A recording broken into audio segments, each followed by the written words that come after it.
amatuufu nzikiriza ajja kukolera. Simanyi mbeera ki gy'oyitamu, simanyi biki ebikusumbuwa ebikumazeemu amaanyi bingi, naye ate Mukama ajja kukola. Gwe tuweereza mulamu afuga emirembe gyonna, teyeebaka tabongoota takoowangako kukola, era gwe mugambe bugambi nsonga yo abikole. Leero nzize ndi pasita, kiki kino kigenda mu maaso? Amannya ze Dora Jimmys. Leero mbeera ani?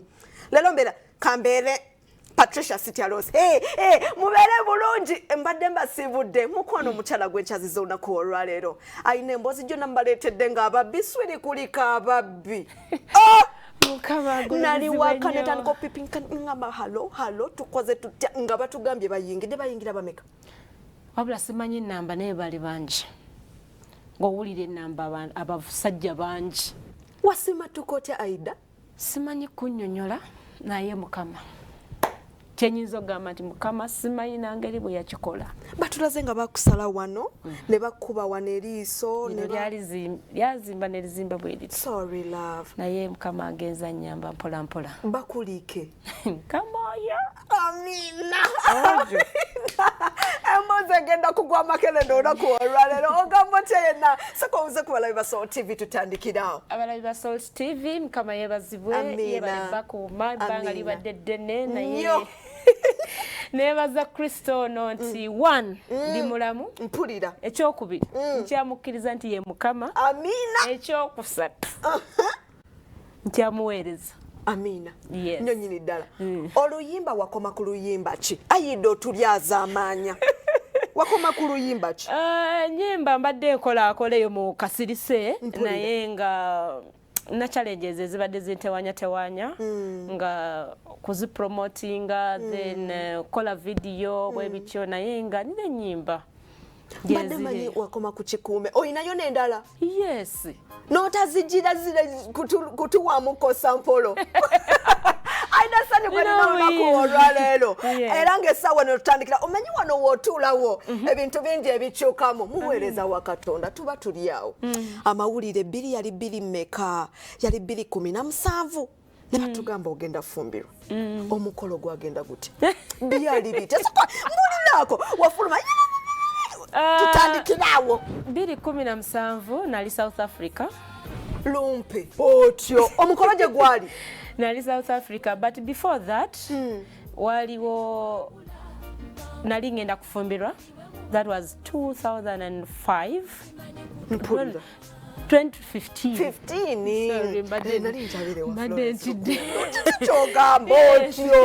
2015 I was going to get married. Ebintu ne bulungi tompa kusa mukwana balabi bange nze nabagamba buli kyendeta wano mbabeererawo mbeeramu ng'omuntu byakusobolera biki nebigaana story empanvu naye twasazaamu emikolo nga wabulawo ewiiki egyo. In fact emukolo gwali gulina okubeerawo ku Saturday nga tulina okuba forced okusazaamu on Sunday because abantu bali bagenda kuddayo ewaka. Nali nfunye nnyo efevo ebiseera ebijjukira nali nkola ne pastor Bugembe mu office ye. Mpulira. Abantu balina engeri gye banjagalamu nnyo. Mpulira. Omusajja wakusanga? Wakise nakukwona. Ompulira njagala olugambo bannange otyo. So anyway, story cut short, netutambula naye mu kutambula netuzuula nga this omwami ono alina omukyala we babadde nga tebanakola na divorce nga gamba bikibikyawo naye ayagala n'embaga yaffe ebeereyo. So nga nze Aidah Ssanyu ndi muntu nga sikuze nnyo n'abazadde bange sibadde nnyo mu bulamu bw'abazadde bange. Sira kuba babeeramu naye sibafunye saafuna mukisa kubeerako na muzadde wange saafuna mukisa. So church yembeeredde mami yembeeredde daddi era abantu abakulu abali mu church kati nga bamami ddamba nga bemutwalanga mami okitegeera n'abantu abakulu like generally church yendeze. So bwe bakiwulira nti Aidah Ssanyu agenda kufumbirwa omwana waffe tafumbirwangako ate omusajja alina omukazi tebanakola divorce biki agamba sooka tukipozinge kati omwami nga tayagala yo kukipozinga ng'agamba buli muntu alina okukitegeera nti embaga erina okubeerayo embaga erina okubeerayo oba batya ng'erina okubeerayo. So musumba wange bambi natuuka nga tamanyi kyakukola nga tamanyi kyakusalirawo nange nga binsobedde so generally nesaba omutima ne gunuma looya nga bagamba nti embaga bwebeerayo egenda kubanga teriiyo osegera bwemukola embaga ejja kubeerayo naye nga teriiyo kati nga muli ng'omuntu owira sifumbirwangako omulundi ogusooka wuno bantuuza meeting after meeting abantu basonze abantu bange basonda ssente abantu bange banjagala wali omuntu nze nja kwambaza nze nja kukola ntize okitegeera somehow nalina akafeva ako bantu ne banjagala so generally nenvaawo nga bimaze obutabeerawo after some time nengende South Africa eyo ekyantwala South Africa sikudduka ku byali biriwo nali manyi wali wagenda kuwummuza mutima no wenagenderanga mponye wenagenderanga I'm that strong naye ekyali kintutte South Africa ng'omuntu nafuna badeni eya famire yange ewaka kubanga tukuze nga tuli baavu nnyo tuli bannaku nnyo so neŋŋamba nti bano abantu abagenda ebweru ne bakuba ekyeyo bo bakola batya tegenda n'okola n'ogenda ozimbewo kayumba otegere nti mwine ewaffe okitegeera so neŋŋenda that was the reason why I went byagenda biti South Africa tebyagenda nga bwe nali mbisuubira otuuka bannange otuuka nga bwe nali mbisuubira obulamu bwali buzibu mu kusookera ddala ne buzitowa ne baŋŋamba ngeno bino nkola ebyasaŋŋoma obimanyi ebyasaŋŋoma ng'ogenda kusawula koma wano ng'ogenda kyosanomasawa muwala nengabya ebiki ebyo jjukira ntuuse nesiibye noonyeza mukama ngamba mukama nze ngenda kuweereza nene South Africa kyezize nzigulira amakubo ekitegeera ate natuukira mikono gy'aba South Africa abasaŋŋoma abasangoma sebo aba South Africa abasangoma bebana abasawula mpulira so bwentuukira bali bambi tebamanyi kyakukola tebamanyi webanyamba so nembera obulamu nebeera buzibu sina munauganda gwendabako nebaŋŋamba kati omunauganda gwe nasooka okulaba naŋŋamba omanyi omulimu oguliwo nga mugamba kati nga buluganda nfunirayo akalimu konna nfunirayo akalimu konna ndi mukazi mukozi naŋŋamba omulimu oguliwo genda kutuula ku kompyuta obenga ogamba nti katugambe let me give an example of Dora Enterprises tujjamu embuto self abortion simanyi tukola tutya simanyi tukola tutya ebyo ebintu bwebityo oli ku kyeyo tolina option mpulira naŋŋamba kyekiriwo nokola otya neŋŋamba yesu mulokole nga oli mu kugezesebwa neŋŋamba yesu okimanyi sigenda kugukola omulimu ogwo noddayo neŋŋamba kati Aidah ssanyu omuweereza wa mukama mpulira akiikirira eggulu ntandika okugamba omanyi ffe tutta because if you're saying nti ffe tujjamu abortion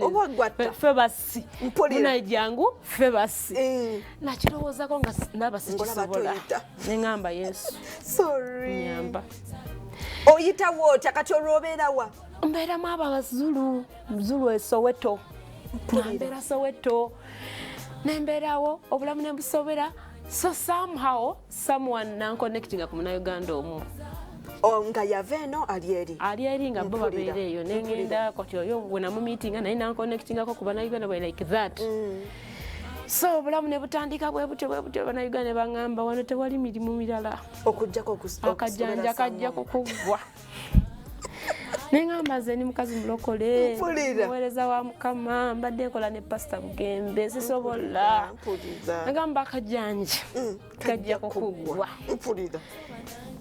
nenze nensabanga nensiiba mu katenti awo kyaki nga bagiyita shakayina kyaki soweto nga bwomazeeyo bangaki banga nno nga ligendera mu myezi oba 2-3 mpulira embeera awo musaane nga mukama kimanyibwe nti Aidah ssanyu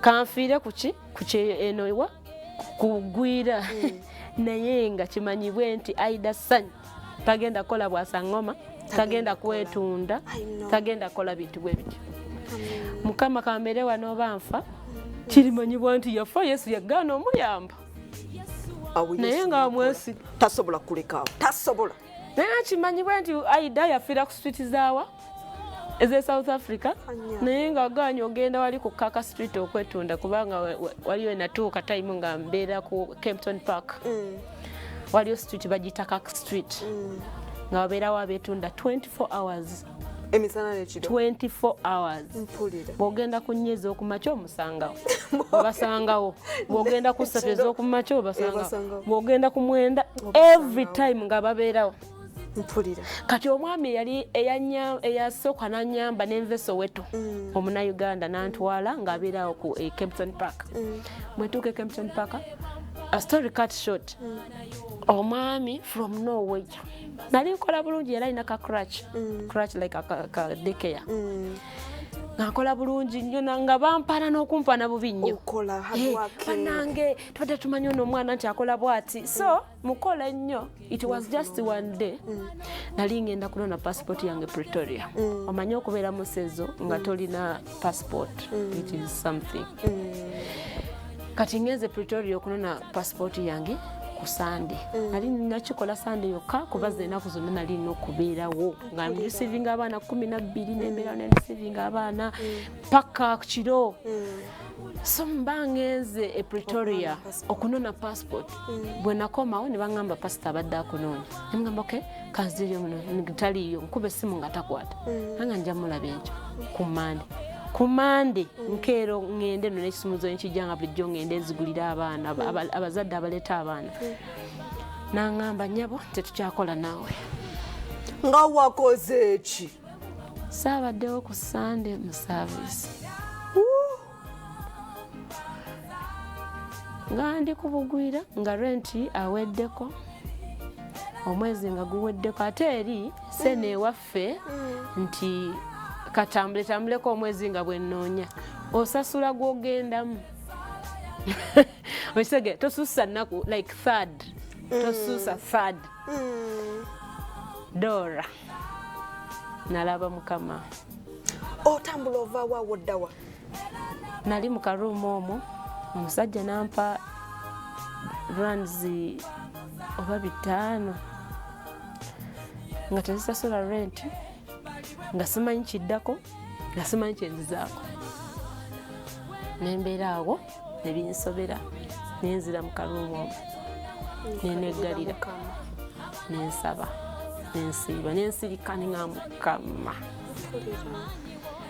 nempita Yesu naye njagala okubwira Dora Yesu awulira yakuwulira mbandyawo nga so stranded simanyi kiddako some pastor friend of mine nankubira from London bamuyitanga Pastor Jamila ng'alina muwala we ayagala ng'amukoledde bulungi ayagala amuleetako for holiday naye ng'ayagala omuntu amureceivinga e South Africa mpulira awo sirizazokuza mbadde ntamusomenyeko omutima otyo kati bwamuleeta wajja n'agamba agenda tusasula do 3 days rent aweddeko nagamba agenda kubusasulira kati nga noni mukuyiiya ngaali omukwano gwange ali Swaziland yaŋŋambye funa engeri gy'otuukamu wano tulabe engeri naye n'okutuuka Swaziland njukira nga ebipapula biweddeko tolina ngeri gy'okurosinga borders nga ndyawo bannaye nga simanyi kiddako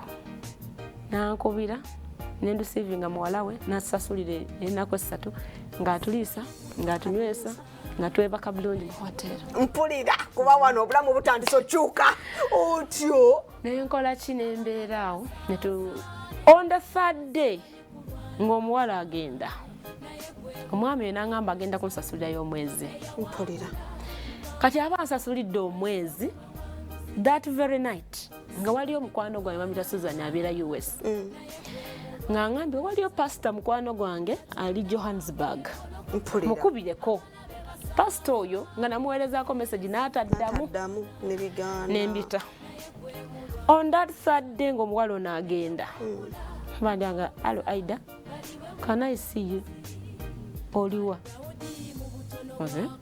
nemukubira essimu n'akwata netwogera n'aŋŋamba linnya katojja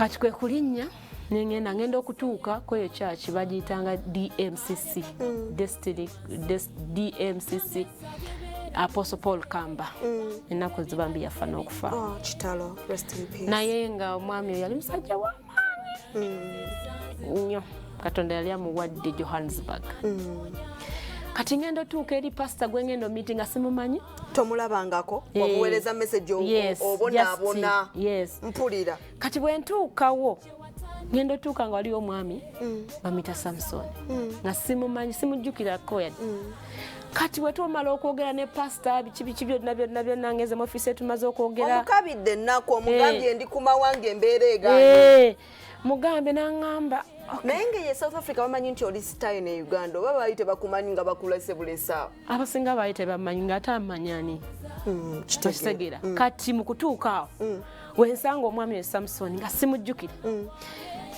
kati we twava mu office bwe twavayo n'oyo Pastor Sam ne Apostle Paul Kamba nannyini ministry nga bakkirira wansi mu lunch hour ne tukkirira ffenna tuba tukkirira bwe tutusanga oyo omwami n'alyoka nkubako ka profile n'agamba ono muyimbi w'amaanyi e Uganda n'agamba Pastor Sam omanyi ky'olina omujeewa oyo omumanyi celebrity superstar tosobola kufuna pastor bugembe ng'oyo tomulabye bannange nayogera bwayo ate yali mwogezi bulungi nnyo nga bwakuba entebe nga bwayogera nga bali bamutunulidde bwe bati ne batandika okumanya ono alimu eryanyi ne bamutunulira bwe bati so anyway story cut short ne baŋŋamba omanyi genda ofuna ebintu byo tujja kufunira wosula wennyini nga tufunyewo okusula e South Africa nsaba tuwumulemuko tugenda kugendako musical break katono kati nkuma kafaananyi Aidah afunye wasula buli kimu kitabula tuwumulamuko obuyimba yayimba soko nyimbiremu ku luyimba lwo kyofunye musala kikume na sala esalereta ate sale kuma okimanye ekifo ekyo kyolimu wakifuna musala ddala kituufu wano nafuna wamusala Esther teyerabira Modekayi nga yamuyambye okutuuka wali n'obwo obuweereza bw'olimu omusingi sala osimbudde yingini ogijjeemu onomalirawa mbuuza olinga omulwanyi agenda ku lutalo neyerabire mundu amazima ebiddirira naawe obiraba batuleka sala tulabye nnyo mama wano juzi wasaba Katonda omukyala era yamukuwa kati waliwo ebitabu sonoonya senga mbuuza senga ye yamukuwa tuwumuddemu katukome otemuva ate mutuganye ebintu ebyo amazima matuufu ssanyu Aidah ayina ennyimba nnyingi nnyo ekintu kyasinze okukaaba muko n'agamba akasente kamusumbuwa muko okola videos sako nokola ennyimba endala kati mikwano nga bulijjo bwe tubikola bwe tujja bikola mpolampola maaso diya wanjisnyaba South Africa ovaayo otya ki ekikujja South Africa kati nombuusa bingi olw'ensonga yakadde njagala ntuuke ku kinyusi okuvaayo nga ndi South Africa I met this guy. You met a guy? Yes, there in South Africa.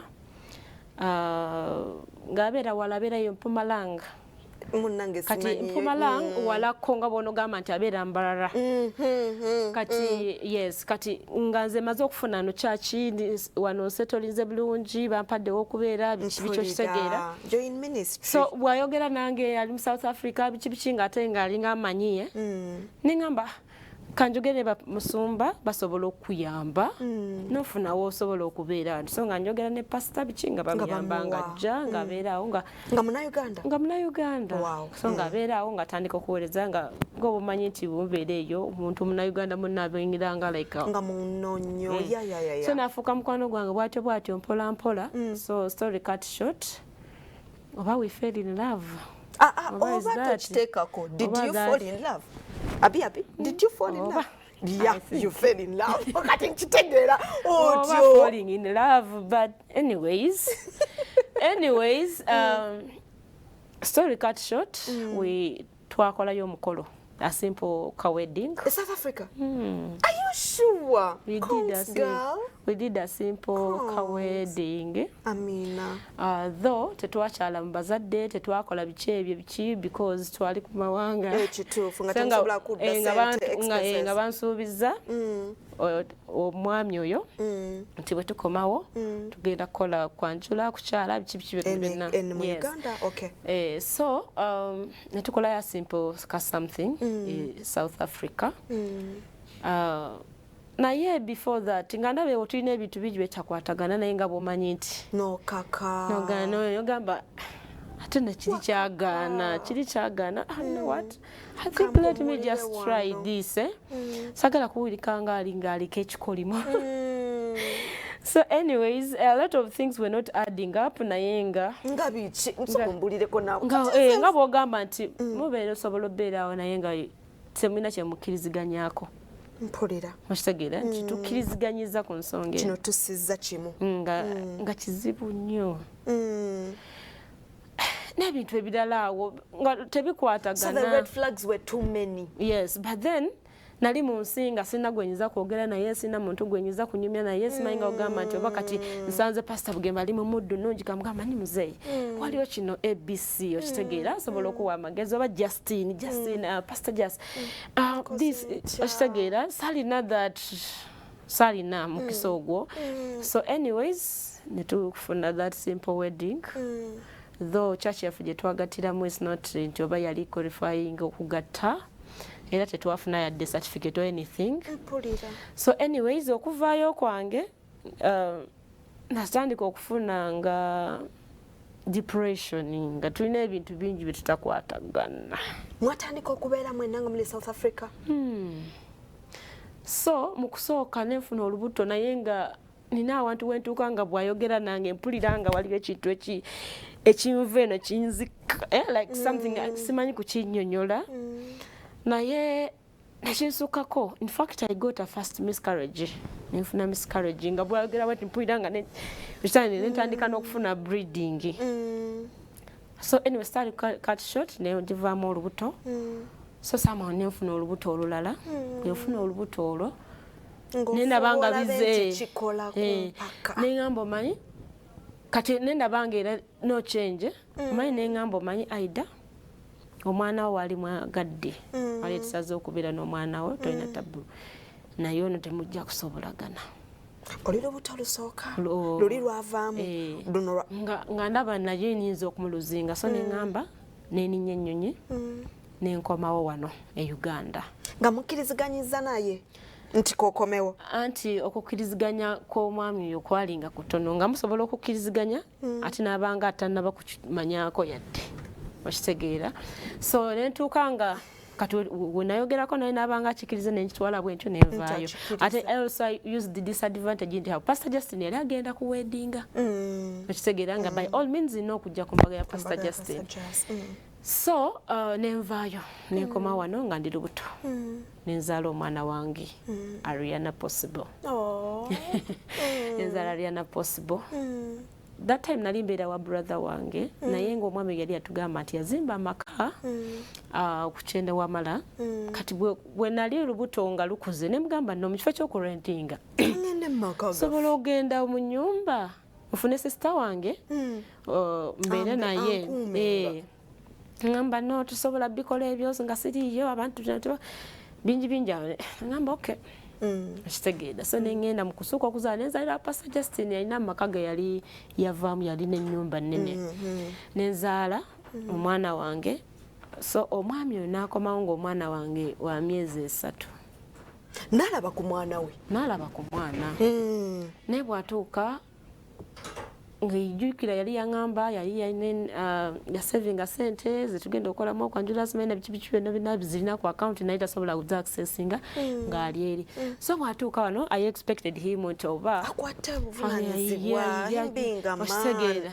So natuuka wano nga binsobera nga simanyi kigenda majjukira twali tutuukkiriziganya ku kintu kyonna bw'omubuuza ekintu omubuuza ngaani bw'okola ki kwegamba natuuka time nenzikiriza nti kirabika I don't deserve to sigwana muntu yenna kumbuuza kintu anyway sirina anyway omubuzangani okitegeera mpulira so anyways nembeera awo nga byansobera simanyi mubuuze nti kati what next nga famire ye oyina gwomanyiyo famire ye nali sirina muntu gwemanyi Aidah wange kati omanyi lwaki nakigezaako naye nga tanzikiriza nga kuko okitegeera in fact n'okugenda ewaabwe bamuzaala okumpi nansana naye kwali kuyomba era okwo nayomba naye nemugawo wange nze nzadde omwana tamanyi waabwe singa anything happens to you what nze nkola ntya okitegeera so nantwala awo ewaabwe naye nga kuyomba nekwegamba byali bingi ebitakwatagana bingi nnyo but anyways nembeera awo ng'omusajja talina kyalowooza ali awo akomyewo ali wa spiritual mother we nga ndi awo simanyi ate ng'alina amaka muganda wange bambi emizuula byonna nti byali bya bulimba naye okunnimba tekyali badde kizibu senga twali tukwatagana ng'ogamba nti okay tekiriiwo tukoze tutya okitegeera tukoze tutya tutambulire wamu okitegeera naye nga mba simanyi kya pulaninga mba simanyi kyazzaako bwe mbaako ne nga mbadde ndi mu kulowooza bwe nti nfuusa ate musajja kwegamba ne ntuuka nga osirika busirisi nembeera awo neŋŋambe okay kati how is the baby babebi nina babebi babiri waddamu n'omuzaalire olw'okubiri yes kati we napangisa akayumba ng'akomye wano ndaba teyenyeenya ndi mu kuswala mu baana bano bensula nabo nga mpulira nswala bambi nenfuna akaruumu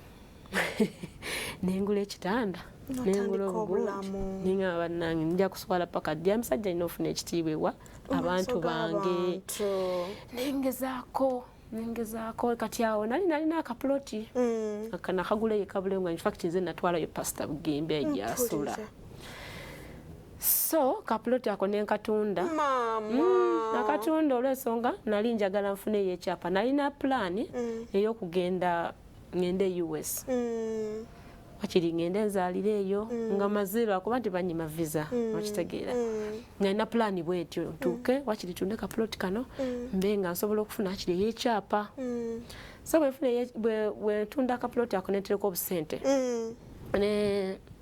naŋŋamba tuguleko Uba avuge Uba omwami mpulira neŋŋamba no nafunye wengenda okugula ettaka bampise mukwano gwange saveya n'agamba nayomba nabiteekamu entondo nga omanya abasajja biki kati gwewulira bulungi nga nze ndi wano bingi kale ng'omuntu ayagala emirembe neŋŋamba oke kankuwa sente nemuwa sente n'agenda n'agula emmotoka eya Uber yokuvuga Uber kati we yavuna emotoka ya Uber ngewa finance na tele requests manye requests za Uber agamba mu kibuga nnyo high end places yo dozi munyonyo whatever so nga agenda bwatyo naye ngambwa abatalina amafuta gamukomyawo waka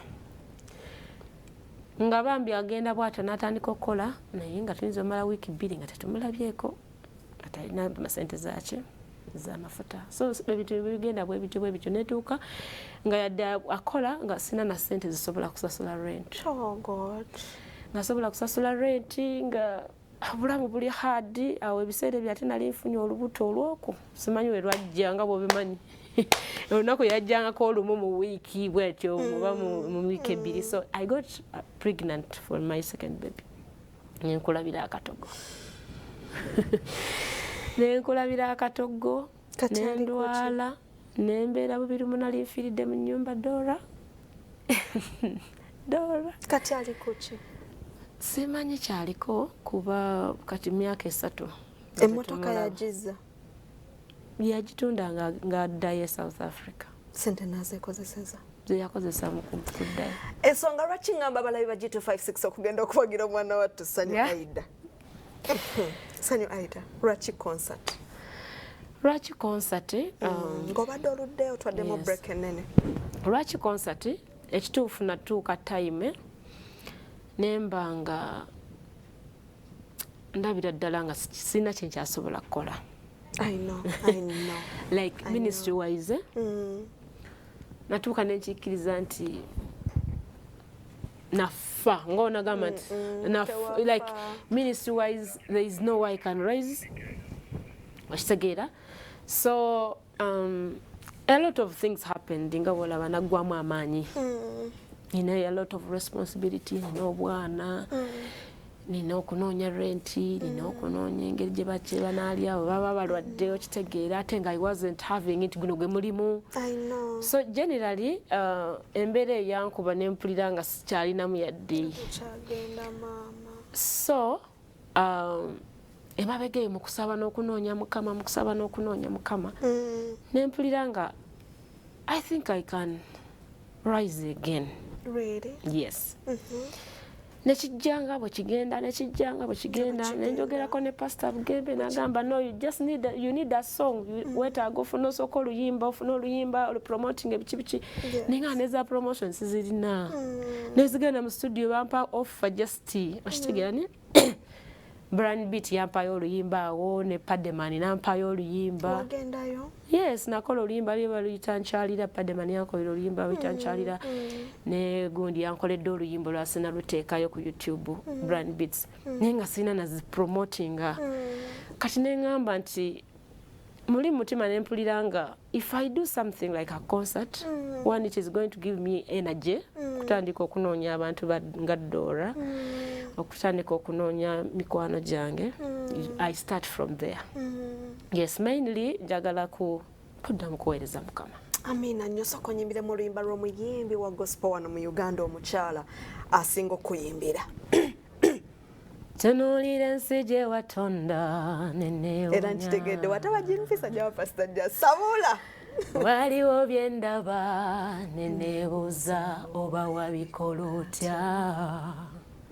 Amagezi n'okutegeera oli wala nnyo okug'abantu ne mu bigambo bye mmanyi zembuliddwamu ekiyinza okunnyonnyola oli Katonda. Aguzeyo tickets 5 enamba yongenda Jimowa ono mulala Mukama Yesu Maxi nagamba nti no thank you so much for sharing naye ayagala kusisinkana ku show mwogere ebisinga kawo na ina foundation ayinza tuyambako ku baana Mukama tumwebaza. Amina. Abba music agabya agenda ku oluyimba naye kati njogere kindekeki byonna ngenda bikuwa enamba z'abagenda zikuwa ebigambo bye bisembayo eri abalaba so pozi abadde omuzize kirala nti abadde banjagala banfuna batya tickets bazifuna bata esimu bagibba sinafuna naye nina akasimu akatini tebakatwalako kali mu MTN 0775 92 63 07 jidde mu 775 92 63 07 amazima matufu amanya essanyu Aidah osobola omunoonya mpola naye nga mwenna babadde tubagoberedde emboozi ku kibanja kya Facebook egenda kubeerayo wenna awulira nti okomeddwako okwanogula tiketi wagira abaana 27 tuli mu mbaga ya Gladys Mirembe 28 Ssanyu Aidah kyofunyemu sana kikombe na kumuliro